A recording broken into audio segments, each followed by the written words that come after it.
विद्यार्थ्यांनी घेतली मादक पदार्थ सेवन करीत नसल्याची व भविष्यात सेवन न करण्याची शपथ। जागतिक अंमली पदार्थ विरोधी दिन साजरा। सिंदेवाही तालुक्यातील पळसगाव जाट येथील भारत विद्यालयात राजर्षी छत्रपती शाहू महाराज यांची जयंती तसेच जागतिक अंमली पदार्थ विरोधी दिन गुरुवारला साजरा करण्यात आला।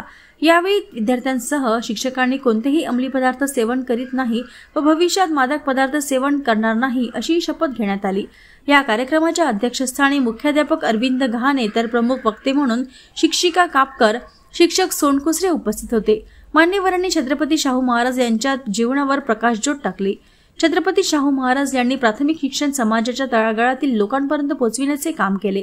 समाजातील मागासलेल्या जाती जमातीतील मुलामुलींना शिक्षणाची सोय निर्माण करून दिली, तसेच गरीब आणि गरजू मुलामुलींना शिष्यवृत्तीची सोय निर्माण करून दिल्याचे प्रतिपादन शाळेचे मुख्याध्यापक अरविंद गहाणे यांनी आपल्या अध्यक्षीय भाषणातून केले। जागतिक अंमली पदार्थ विरोधी दिन निमित्ताने त्यावेळी शिक्षकांसह विद्यार्थ्यांनी अंमली पदार्थ सेवन नाही व भविष्यात मादक पदार्थ सेवन करणार नाही अशी शपथ घेतली। कार्यक्रम प्रसंगी समस्त शिक्षक व शिक्षकेतर कर्मचारी, विद्यार्थी व विद्यार्थिनी मोठ्या संख्येने उपस्थित होते।